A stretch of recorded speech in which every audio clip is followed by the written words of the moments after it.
This is 7National News. Here are the headlines. Crown Prince of Dubai grants 6 million dirhams to Al-Shabaab club. Social Media Marketing Forum highlights business expansion through online media. And powerful typhoon hits southern Japan.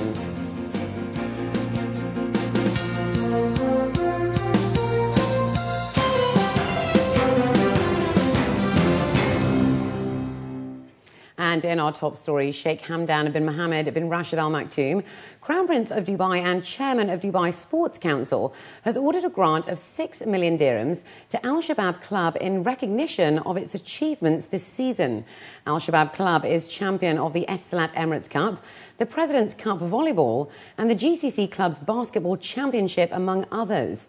Mata Al-Taya, the Deputy Chairman of Dubai Sports Council, expressed his gratitude to Sheikh Hamdan for the grant, which he said is part of his support to achievements and excellence, and also an added boost to the preparations for the forthcoming season. The Dubai Chamber of Commerce and Industry is encouraging major players in the corporate industry to integrate sustainability into their businesses. According to senior officials, corporate social responsibility is an integral part of every business, and the pressure is mounting for everyone. The first ever Sustainability Network seminar for CEOs aims to encourage leaders to do their bit in promoting best practices that will lead to lasting growth and progress. Khadija Saleh has this report. His Excellency Hisham Abdullah Al-Shirawi graced the first Sustainability Network seminar for CEOs. He highlighted the growing demand for leaders to recognize their roles and responsibilities to the community. According to him, it is essential for companies to start looking beyond the usual corporate social responsibility as being an activity or an additional burden to perform. If the owners of the company take care of their employees, take care of themselves, being paid on time, being paid reasonably, being evaluated very, very fairly, take care of their families, for their children's education, healthcare, etc. All of this is just simply by being a good person, a reasonable person, being good to yourself, being good to your boss, and being good to your customer, and being good to the environment and the world that we live in. That will achieve us what we term it as corporate social responsibility. It is nothing except we are giving it a new name. It is just being a good human being. Among the companies that share their success story of cutting economic footprint in half, enhancing lives and partnerships, as well as improving the health and well-being of communities, is Unilever. Small actions make a big difference. Now, small actions of a lot of small actions of a giant company like ours, or small actions of a small enterprise, they could still make a huge difference to the society. So I would believe that size need not necessarily matter. What is important is the philosophy you have in the business. And if you're very clear that you are an integral part of the society, and if the society flourishes, your business will flourish. The summit called on leaders to take on the challenge, the responsibility, and act now, while some CEOs and top executives from various companies at the summit find incorporating CSR into their businesses challenging. Others say they have already begun. And based on their experiences, they say it really is much simpler and more profitable. It's part of our culture. It's part of our corporate culture that fosters creativity and innovation. It's about, for us, it's about creating long-term value for our stakeholders, being the company of their choice. It's about being a responsible company. Sustainability is when your life and other person's life is balanced. When you take care of every aspect of life, the colleagues, the suppliers, the customers, and if you can balance all that, that is sustainability. CSR is now taking on a whole new meaning in the corporate world as businesses and leaders begin to recognize the important role people play in the equation, from the employees all the way to the consumers. This initial gathering of CEOs aimed to promote and integrate sustainability in its truest form across businesses. Khadija Saleh, 7National News. The power of tweeting and blogging seems indispensable to the survival and success of any competitive business. The Social Media Marketing Forum today addressed how traditional businesses' practices can be integrated with social media tools and content to have a positive impact on an organization's revenue. Apart from profit terms, it was also noted that customer loyalty, globally improved brand reputation, and greater market share can all be enhanced by the use of correct social media applications. One of the main highlights of the forum was a case study by Eastman Kodak that revealed how their brand visibility had been improved by an effective in-house online media strategy that resulted in increased traffic to the company's website.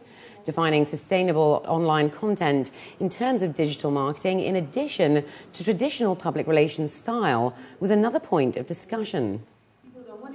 Growth of social media, the connection is becoming a lot more personal. So we find that going forward, some of the important things to be done is to engage your customer in a personal manner. Today, your consumers are responding immediately to you. They are giving you direct comments. So there is a heightened emotional interaction. And that I find will be critical in the weeks, months and years to come. The cost of ignoring social media has become very high. We love what social media is doing for us. It helps us have lasting relationships with our target groups, reach out to them directly, have a direct dialogue, get their feedback. And from market entry to 2 years later, we were becoming market leader, and that even though we only entered the market as second players. New standards are being set for UAE gas cylinders that will be issued by the Emirates Authority for Standardisation and Metrology next year. The new standards will see increased safety measures surrounding the accuracy of weight and age of the cylinders, as well as manufacturing and transportation safety, according to ESMA officials. 1.5 million gas cylinders are refilled in the UAE each month, a number that insiders say is set to rise. ESMA is also looking to implement an identification or tracking system to remove faulty cylinders from the market, where a labelling system will also be introduced.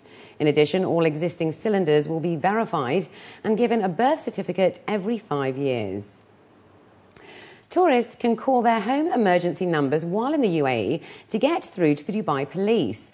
Colonel Omar Abdullah Al-Shamsi, director of the Command and Control Room, told a local paper that, for example, should a US tourist come to Dubai who is used to calling 911, or someone from Argentina who is used to calling 711, they can do so to get through to Dubai police for emergencies. Officials say that this has reduced the time required to help visitors who need police assistance. Al-Shamsi also stated that the police have a goal to answer emergency calls within every 3 rings. Dialing 999 is for emergencies only, and 901 deals with people's complaints and suggestions and general information. On average, 6,000 calls are received on 999 calls per day. Jaywalkers who have outstanding fines could be stopped from leaving the country, according to the Ministry of Interior in the capital. A new rule that is aimed at pedestrians and cyclists will be implemented this week and states that those who are looking to renew, transfer or cancel their visas must first pay their traffic fines before leaving the country. Officials say that the law does not target drivers, as those who own vehicles must pay their fines on a yearly basis when they renew their vehicles. Ministry officials say that pedestrians who violate the law are typically difficult to monitor, as they often get away with not paying their fines. The link-up of fines and visas will enable immigration to target violators.